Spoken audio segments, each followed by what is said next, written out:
Hello everyone, welcome back to Grandma's channel. Today we'll continue reading Toy Story Collection, Chapter 4. A Wild Ride. Woody the cowboy doll watched his friends leave through the air vent. They come to bring him home. A man named Al had stolen Woody to sell him and the rest of the Roundup gang, Jessie the cowgirl, Bullseye the horse, and the prospector, to a museum in Japan. Woody was ready to go. He was afraid that if he went home, Andy would grow up and forget about him. But his friends didn't understand. Suddenly, Woody realized that he couldn't stop Andy from growing up, but he didn't want to miss seeing it either. "Buzz, wait! I'm coming with you!" Woody shouted. Woody turned to his new friend and urged them to come with him, but the prospector blocked the vent. "No hand-me-down cowboy doll is gonna screw it up for me now," the prospector said. He didn't want Woody to leave. Without Woody, they couldn't be sold to the museum. Just then the toys heard footsteps approaching. They quickly moved back to their places.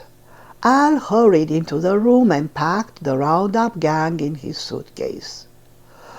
Then he ran out to the door. He was late for his flight to Japan.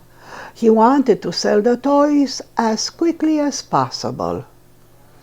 Andy's toys and the new Buzz Lightyear they had met on the search for Woody all watched in panic from inside the vent. "Quick, to the elevator!" shouted the real Buzz, hoping to catch Al. But when they got there, an evil Emperor Zurg toy stood on the elevator roof. Zurg was Buzz Lightyear's enemy. He had seen the real Buzz escape from Al's toy barn and followed him to the apartment building. Zurg attacked with his blaster, and the new Buzz fired back with his laser. Rex was too scared to watch.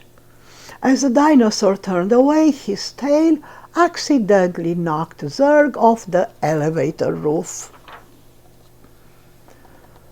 With Zurg out of the way, the toys lifted the elevator roof. Al was impatiently waiting to get to the ground floor. "Come on," he muttered. "Come on, come on." Buzz held onto Slinky's leg, and Slinky stretched down to Al's case to undo the latches. Woody popped out of the case and grabbed hold of Slinky's paw. Just as Slinky Dog started to pull Woody up, the prospector grabbed Woody's arm tightly and yanked him back inside the case. "Ding! Oh, finally!" Al exclaimed as the elevator reached the ground floor. As the doors slid open, the prospector shoved Woody back down in the case. Al hurried out of the elevator and ran outside. Inside the elevator, Andy's toys dropped down from the roof. They watched Al leave. Then the toys ran to the doors, squeezing through them just before they closed.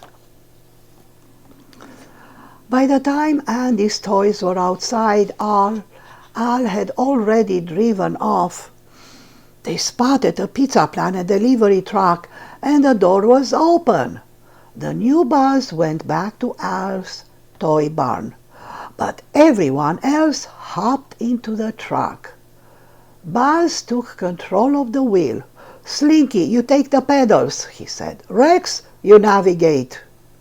Rex stood on the dashboard and looked for Al's car. "He's at the red light," he suddenly shouted. "We can catch him." 3 squeeze toy aliens hung from the rear-view mirror. When the car wouldn't move, they said, "Use the wand of power."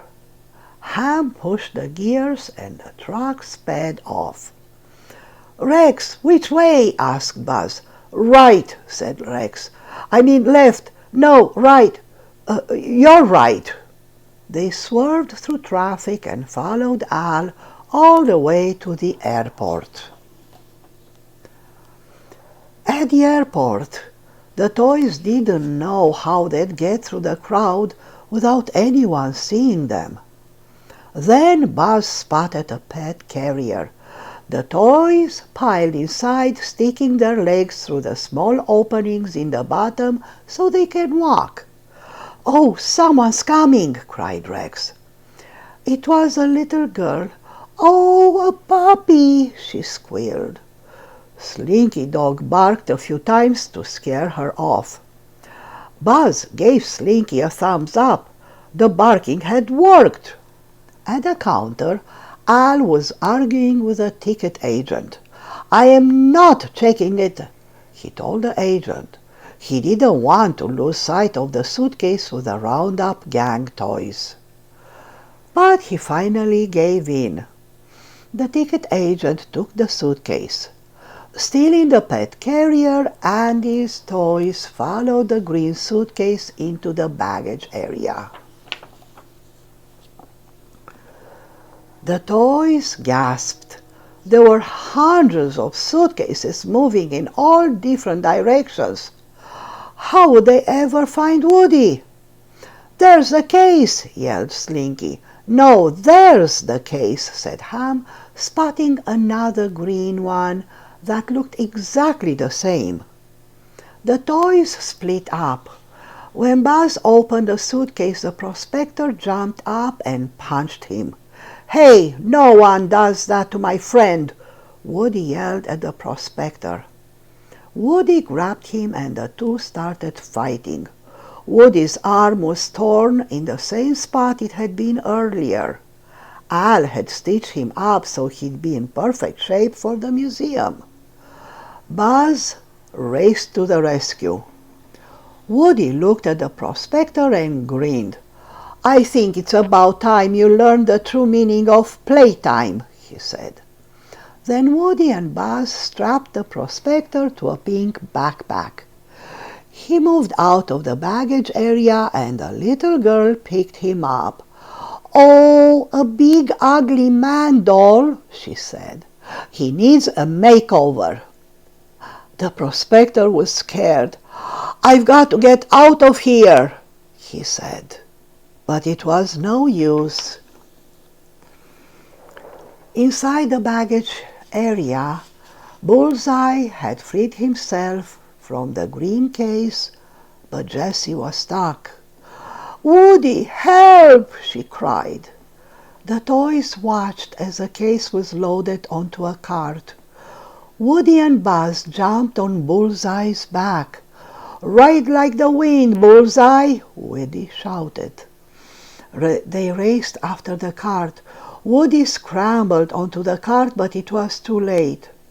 The green case was already being loaded onto a plane. Woody jumped onto another bag so he could get on that plane. He had to save Jessie. Once he was on board, Woody jumped out and ran to the green suitcase. "Excuse me, ma'am," Woody said to Jessie, "but I believe you're on the wrong flight." He grinned. Jessie's eyes lit up. "Woody!" she cried and hugged him. "Come on, Jess," said Woody. "It's time to take you home." Just then the plane door shut. They were trapped. The plane started to move. They had to get off. They found a hatch and crawled down to the plane's wheels. It was hard to stay on, and Woody slipped. Lucky Jessie grabbed his arm in time. Woody's hat flew off, but it was caught by Buzz. He and Bullseye were riding alongside the plane. Woody was so happy to see him. Then the cowboy came up with a daring plan. First he told Buzz to get behind the plane's tires. Then Woody used his pull string as a lasso and looped the end of it around the bolt. "Jessie," he shouted, "let go of the plane!" "What, are you crazy?" Jessie shouted back. But she trusted Woody, so she let go of the plane.